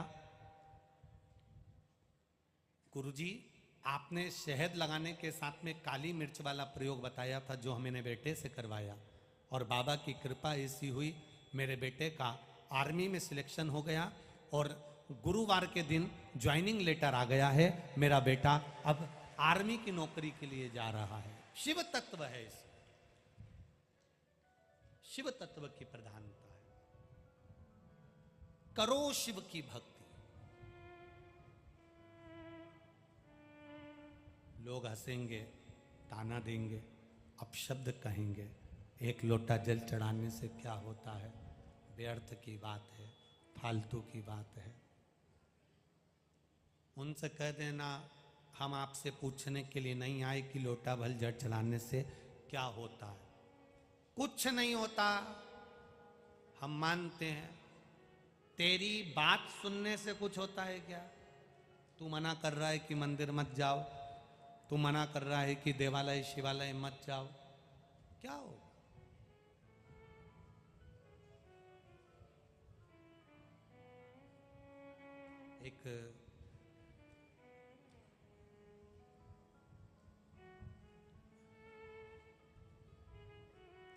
एक जगह पर, हम नाम नहीं लेना चाहते उस जगह का, वहां से एक पत्र आया, व्हाट्सएप पर मैसेज, आज भी रखा है वो मैसेज हो। कभी लोग मांगेंगे तो हम उसको समिति की ओर से दिखा सकते हैं। कहा गुरुजी माताएं शंकर भगवान को जल चढ़ाती हैं तो वहां के महाराज चिढ़ते हैं, तो उन्होंने शंकर भगवान के शिवलिंग पर वो पन्नी ढाक देते हैं, पॉलीथीन, और जल नहीं चढ़ाने देते। अब उन्होंने लिखकर भेज दिया महिलाओं ने कि वो जल नहीं चढ़ाने देते और उनको पन्नी से पैक कर देते हैं, नीचे सेलो टेप लगा देते हैं और पूरा पन्नी से उनको जलाधारी, ऊपर जो पानी गिरता है वहां से लेकर नीचे तक पन्नी से पैक कर देते, पॉलीथीन से, और पानी नहीं चढ़ाने देते वो। अब हम क्या करें? जैसे कोरोना में कोई मर जाता था तो उसको पन्नी में पैक कर कर ले जाते थे गुरुदेव, वैसा कि वैसा ही सवेरे से लेकर रात्रि तक वो शंकर जी को पन्नी में पैक करके धर देता है। हम बड़े दुखी हैं, और बहुत बड़ी सिटी की बात है, बहुत बड़े शहर की बात है। और एक छोटा सा स्थान जहां लोग रोज जाते हैं, और इस स्थान की बात अब उन्होंने लिखकर भेजा कि आप उपाय बताएं, हम क्या करें। हमने कहा कुछ मत करो, बाबा पर छोड़ दो। जिस दिन बाबा को आपसे जल चढ़वाना होगा, सारे बंधन वो तोड़ देगा, पन्नी भी हटा देगा और जल चढ़वा लेगा। हुआ क्या, 20 दिन के बाद फिर दूसरा मैसेज आया। वो मैसेज भी कभी अगर योग लगेगा ना तो हम गांव का नाम हटा के आपको कल प्रयास कर देंगे, वो दिखाएं। 20 दिन बाद फिर वापस मैसेज आया कि जिसने महादेव को पन्नी में बंद कर कर रखा था, उसको ना जाने कौन सी बीमारी हो गई कि डॉक्टर भी नहीं समझ पा रहे, और उसको वेंटिलेटर पर पटक दिया है। अब उसी की पत्नी ने जाकर पन्नी हटाई, उसी की पत्नी शंकर जी पे जल चढ़ाई, और शंकर जी का चढ़ा हुआ जल ले जाकर पति को पिलाई, तब जाकर वेंटिलेटर हटा और आईसीयू में आया।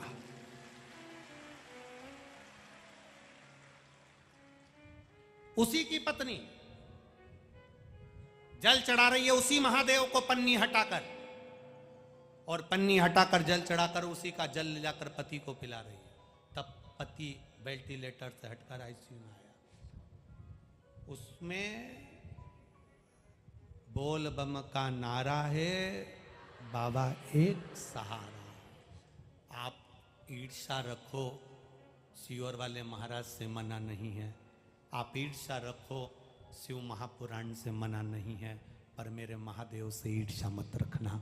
वो जगत का पालनहारा है, जगत का। आपको लगता है सियोर वाले महाराज ने सारी महिलाओं से कह दिया, पुरुषों से कह दिया, बच्चों से कह दिया, शंकर के मंदिर जाओ, शंकर के मंदिर जाओ। ना मिले एक लोटा जल चढ़ाओ, ना बने बेलपत्री चढ़ाओ, बेलपत्री उठाकर खाओ, या शंकर भगवान की आराधना करो, पूजन करो, अर्चना करो। ये भी ना बने, किसी पेड़ की पत्ती तोड़कर शंकर भगवान को चढ़ा दो, शिव उसमें राजी हो जाता है। ये भी ना बने, 3 बार ताली बजा दो, शिव उसमें राजी हो जाता है। ये भी ना बने, उसके शिखर का दर्शन कर लो, शिव राजी हो जाता है। ये भी ना बने, उसके दरवाजे से मुस्कुरा कर निकल जाओ, शिव राजी हो जाता है। शंकर को मनाने के तरीके ढेर हैं, केवल जल चढ़ाने से ही नहीं, उसके मंदिर में मुस्कुरा कर चले जाना तो आपके चेहरे पर मुस्कुराहट दे देता है। वो शिव साधारण नहीं है। आज दुनिया के लोगों को बड़ा खटक रहा है कि लोग शंकर के मंदिर जाना चालू कर दिए। भ्रम, कई लोग इसमें भी भ्रम पैदा करेंगे। मंदिर में जल नहीं चढ़ाना, छूना नहीं, जल नहीं चढ़ाना, स्त्री को छूना नहीं चाहिए, जल पीना नहीं चाहिए, शंकर पर चढ़ा हुआ जल ग्रहण नहीं कर। लोग भ्रम फैलाएंगे और बड़े बड़े गादियों पर बैठकर भ्रम फैलाएंगे, जिससे आप मंदिर जाना छोड़ दो। पर क्यों छोड़े हम मंदिर जाना? खाना ना छोड़ा, पीना ना छोड़ा, फिर हरि भजन क्यों छोड़ दिया? कोई कितना ही कहे, हमें महादेव का द्वार नहीं छोड़ना। अंत समय में कोई नहीं आएगा, तब सारा तुम प्रयास करना। जब तुम पर कर्जा हो जाए तो तुम्हारे सगे रिश्तेदारों से 10 लाख रुपए मांग कर बता देना। इतने बैठे हो, इतने बैठे हो, जब तुम्हारे ऊपर कर्जा आ जाए, दुख आ जाए, तकलीफ आ जाए, कष्ट आ जाए, रोग आ जाए, बीमारी आ जाए, रिश्तेदारों से 10 लाख रुपए मांग कर बता देना कि मुझे 10 लाख की जरूरत है। एक रिश्तेदार 10 लाख रुपए नहीं देगा। सबके हाथ जोड़ने के बाद मेरे महादेव के चरणों में चले जाना, रोज उसको 1 लोटा जल चढ़ाना, उससे जाकर दिल की बात कहना। वो कहां से व्यवस्था करेगा वही जान सकता है, कहां से लाएगा, कैसे देगा वही कह सकता। इनके भी हाथ जोड़ लो, सारों के हाथ जोड़कर देख लो, जोड़ो इनके हाथ। हम तो कई बार ये नवयुवक लड़कों से कहते हैं, नवयुवक लोगों से कहते हैं कि तुम्हारी बुद्धि कहां चली गई, तुम्हारा विवेक कहां चले गया?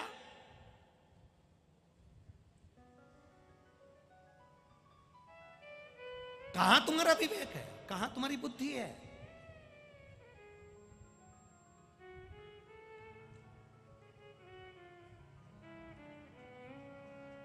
राजनेताओं के पीछे चलते चलते तुम्हारी पूरे पांव की चप्पल घिस जाएगी तो भी तुम्हें कुछ नहीं मिलने वाला। और एक बार आकोला से पंढरपुर पैदल चलकर दाकर देख, चप्पल नहीं घिसेगी उससे पहले दे देगा वो। ये वारकरी संप्रदाय के लोग, ये वारकरी संप्रदाय के भक्त, ये वारकरी भक्त विठ्ठल विठ्ठल विठ्ठल कहते हुए जाते हैं। आकोला से कई लोग शेगांव तक पैदल गजानंद बाबा का नाम लेकर जाते हैं, उनकी चप्पल नहीं घिसती उससे पहले मेरा गजानंद बाबा झोली भर कर दे देता है, मेरा विठ्ठल नाथ मेरा स्वामी समर्थ दे देता है। चप्पल नहीं घिसती और तुम जिंदगी भर किसी ना किसी की गुलामी करते रहो। सर आए हैं, ये आज हमारा पार्टी में नाम आ जाएगा ना, इसमें आ जाएगा, ने ये पद मिल जाएगा, ने वो पद मिल जाएगा, ने ये हो गए, ने वो हो गए, ने कभी इसके अध्यक्ष बन जाओ, ने कभी उसके अध्यक्ष बन जाओ। एक बार सब कुछ बनकर देख लेना और एक बार मेरे महादेव के चरणों के दास बनकर देख लेना, हाथ पकड़कर खींचकर ऊपर कर दे। अहंकार एकदम भबक सकता है, अभिमान एकदम भबक सकता है, अहंकार एकदम प्रकट हो सकता है। जरा सा किसी ने कुछ कहा और आपका अभिमान प्रकट हो गया, मैं तुम्हें जान लूंगा, मैं तुम्हें देख लूंगा, मैं तुम्हें समझ लूंगा, मैं ऐसा कर दूंगा, मैं वैसा कर दूंगा, ये तुम्हारा अभिमान है, ये एकदम भबक जाता है। पर जो घी की आंच होती है, जो घी अग्नि में डाला जाता है, जो घी हवन में डाला जाता है, जो घी साकल्य में छोड़ा जाता है, वो अहंकार का नहीं होता, वो भक्ति का होता है। इसलिए उसमें आंच एकदम तेज नहीं हो पाती, उसमें नम्रता की आंच चलती है। नम्र भगवान को पाने का सबसे सुंदर तरीका है आपके भीतर की नम्रता। परमात्मा को पाने का सबसे सुंदर तरीका है आपके भीतर की सहनशीलता। भगवान को पाने का सबसे सुंदर तरीका है आपकी वाणी की मिठास। एक तोता, आप में से कई लोग होंगे जिनके घर में मिट्ठू होगा, तोता होगा, उसको लोग हरी मिर्ची खिलाते हैं। बोलो सही है कि गलत है? खिलाते हो कि नहीं खिलाते? तोते को हरी मिर्ची खिलाते हैं तो भी वो मीठा बोलता है, और इंसान रोज आधा किलो शक्कर खा जाता है तो भी कड़वा बोलता है। तोता हरी मिर्ची खाने के बाद भी मीठा बोल रहा है। श्री स्वामी समर्थ जी जब मिर्ची को खाते थे, श्री स्वामी समर्थ जी जब मिर्ची को मुख में लेते थे तो उनके पास में बैठे हुए उनके भक्त कहते थे, गुरुदेव आप कुछ अच्छा पाने का प्रयास क्यों नहीं करते? आप कुछ अच्छा खाइए ना, हम आपके लिए पकवान लाते हैं, लड्डू लाते हैं, पेड़ा लाते हैं, हम मिठाई लाते हैं, हम आपके लिए ये लेकर आते हैं, हम आपके लिए वो लेकर आते हैं। श्री स्वामी समर्थ जी कहते हैं, मिर्ची खाने वाला तोता मीठा बोल देता है, पर मीठा खाने वाला भी एक दिन कड़वा बोल देता है। इसलिए मिर्ची से हेत कर ली ना तो कोई दिक्कत वाली बात नहीं, कोई बात नहीं। हमने हेत तो मिर्ची से करी है, हमने पाया तो मिर्ची को है।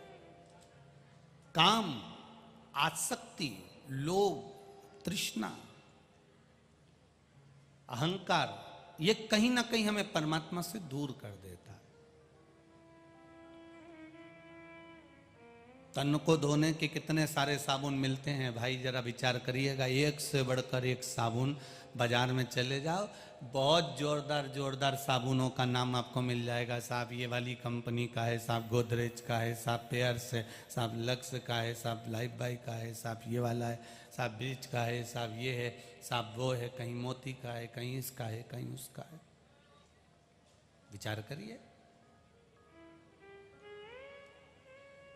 तन को धोने के साबुन बहुत सारे मिल रहे हैं, तन को धोने के साबुन बाजार में बहुत मिल जाते हैं और आप तन धो भी लेते हो, पर आज तक ऐसी कोई दुकान नहीं मिली जहां पर मन को धोने का साबुन मिलता हो, जहां से हम साबुन खरीद लाएं और अपने मन को धो लें।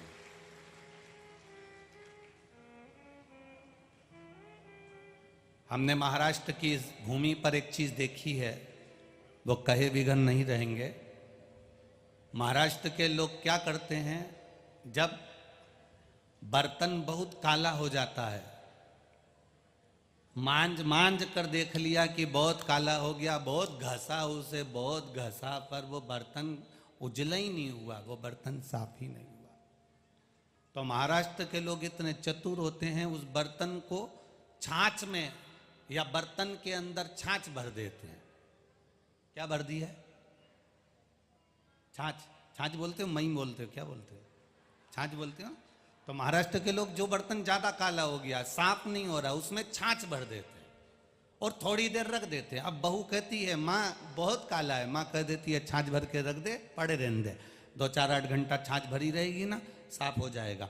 अब बर्तन जब साफ नहीं होता तो उसको छाछ में डुबो दिया जाता है, उसके अंदर छाछ भर दी जाती है। महाराष्ट्र के लोग, महाराष्ट्र के ही नहीं कई जगह पर हमने देखा, जो बर्तन साफ ना हो, जो बर्तन साफ नहीं हो रहा हो, उस बर्तन में लोग छाछ भर देते हैं। उस बर्तन में छाछ भर दिया। अब छाछ भर दिया तो बर्तन को मांजने की जरूरत नहीं है, बस छाछ भरी रहने दो, भरी रहने दो, भरी रहने दो। एक दिन, पूरा दिन, 24 घंटे, 8 घंटे, 10 घंटे तक जब वो छाछ भरी रहेगी तो वो छाछ बर्तन को अपने आप साफ कर देगी। छाछ में खटास होती है, जिस खटास से बर्तन साफ हो जाता है, वो बर्तन एकदम क्लीन हो जाता है।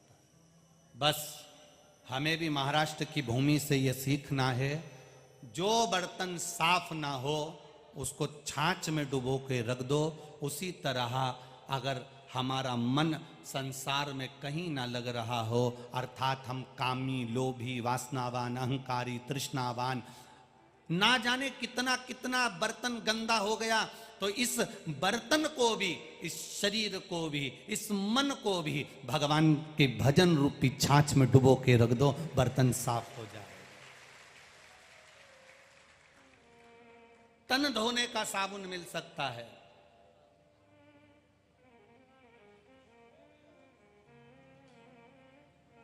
आजकल तो साबुन भी खत्म हो गया। साबुन की जगह आजकल बॉडी वॉश आ गए, वो क्या बोलते हैं, सोप आ गया, बॉडी सोप क्या बोलते हैं, वो फेस वॉश भी आ गया। इतना लोगों ने प्रोग्रेस करी, इतनी तुकतान लगाई, इतनी तुकतान लगाई, इतनी प्रोग्रेस कर ली कि साबुन भी पकड़ना नहीं पड़ेगा, केवल होटल में जाके यूं दबाओ, यूं निकले, लगाई लो पोता, नहा के बाहर। और चलो तो चलो, हैदराबाद कथा करने गए थे, वहां तो बाल्टी भी नहीं धरी उनने, ना डब्बा धरा। हमने पूछा भाईती जी से, हमने कहा भाईती जी इसमें तो बाथरूम में बाल्टी और डब्बा कुछ भी नहीं है। कि गुरुजी जरूरत ही नहीं है।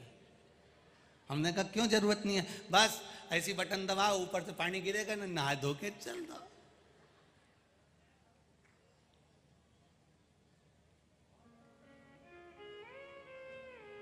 इतनी प्रोग्रेस करी, बहुत उन्नति हमारे राष्ट्र ने करी है, मना नहीं है, पर एक उन्नति इस राष्ट्र की जो पुरानी है उसको अपने जीवन में उतार कर रखना, भगवान की भक्ति, ये उन्नति सबसे पुरानी है। इसका भजन करते करो, भजन।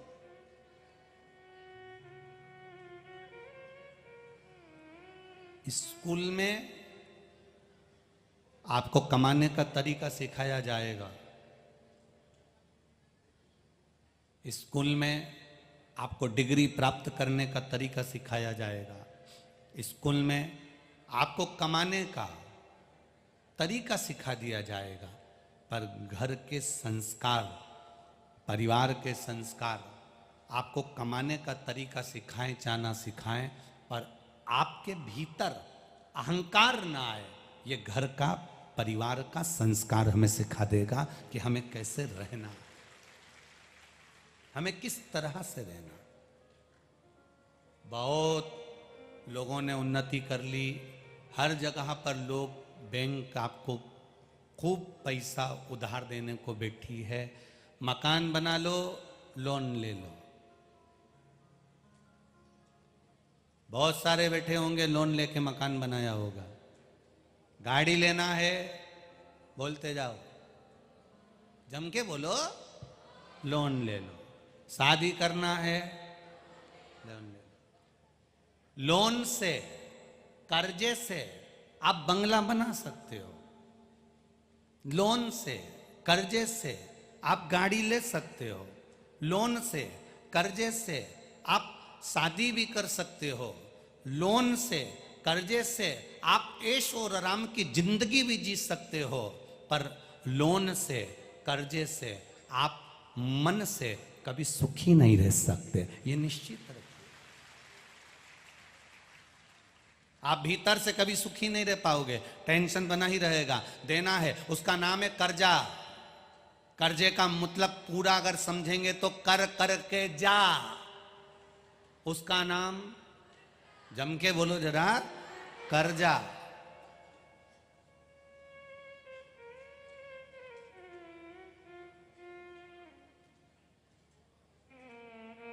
एक मुंबई में, पूना में, दिल्ली में फ्लैट लिया, एक फ्लैट लिया और उसका कर्जा चुका चुका के खुद आखिरी में अर्थी पे लेट गया। उसी का नाम है फ्लैट, अंत में जाके लेट। पूरी जिंदगी कर्जा चुकाता रहा, पूरी जिंदगी।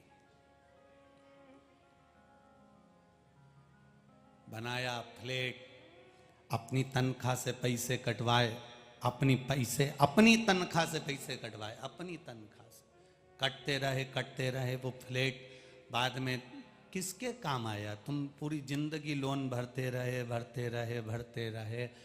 ना पत्नी ने वो कर्जा चुकाया, ना बच्चों ने कर्जा चुकाया, पूरी जिंदगी तुमने कर्जा चुकाया, सुख से दो रोटी नहीं खा पाए। इसलिए शिव महापुराण की कथा कहती है, जितना कमा रहे हो उसमें से थोड़ा सा बचत कर कर अपना भरण पोषण सही तरीके से करो। मत कहीं दान करो, कहीं मत दो, कम से कम अपने ऊपर खर्च करो और अपनी जिंदगी सही जीने का प्रयास करो।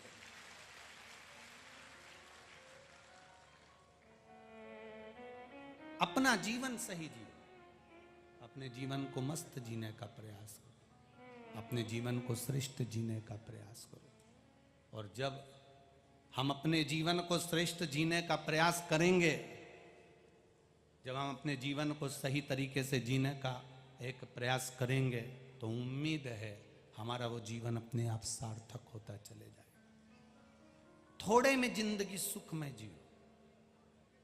क्या भगवान शंकर को बैकुंठ की जरूरत नहीं थी? क्या भगवान शंकर को बहुत सारे धन की जरूरत नहीं थी? क्या भगवान शंकर को वैभव की जरूरत नहीं थी? क्या भगवान शंकर को सत्ता की जरूरत नहीं थी? क्या भगवान शंकर को प्रतिष्ठा की जरूरत नहीं थी?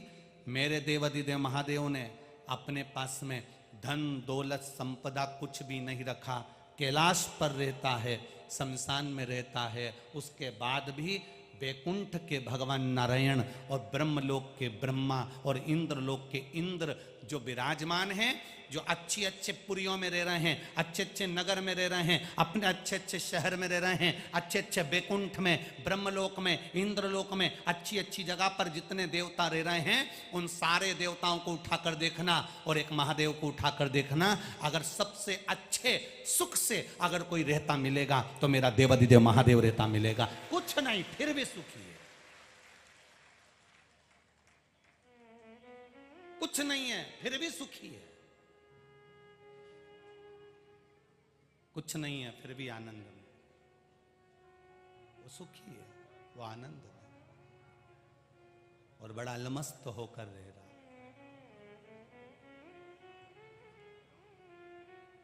भगवान नारायण ने माता लक्ष्मी को देखा होगा आपने, तो नारायण के चरण के पास लक्ष्मी है। बोलो सही है कि गलत है? जम के बोलो जरा, है ना? नारायण भगवान के चरण के पास लक्ष्मी है। ब्रह्मा जी को देखा होगा तो माता सरस्वती को जब भी देखा होगा आपने, कमल के ऊपर बैठी हुई मिलेंगी आपको, वीणा बजाती हुई मिलेंगी आपको। ब्रह्मा जी के पास में माता ब्रह्मणी बैठी हुई है, ब्रह्मा जी के नजदीक में बैठी। पर देवादिदेव महादेव के यहाँ पर माता पार्वती को कभी आपने देखा होगा तो शंकर भगवान नीचे, आप राजराजेश्वर जी के मंदिर में जाकर देख लेना, आप शंकर जी के जितने मंदिर हो वहाँ जाकर देख लेना, जहाँ तुम्हारा मन पड़ जाए वहाँ चले जाना और वहाँ जाकर देखना शिव जी नीचे हैं और पार्वती मैया थोड़े से ऊंचे पर हाथ जोड़कर बैठी हैं। शंकर भगवान ने अपनी धर्मपत्नी को आदर दिया, सम्मान दिया, अपने स्थान से ऊंचा स्थान दिया, इसलिए संसार के लोग आज भी माता पार्वती और महादेव की पूजन करते हैं। जो नारी का आदर करना जानता है, नारी का सम्मान करना जानता है, जो नारी का सत्कार करना जानता है, जो नारी का आदर करना जानता है, वो दुनिया में अग्रण्य बढ़ता चले जाता है, आगे बढ़ता चले जाएगा, अग्रण्य बढ़ता चलता है।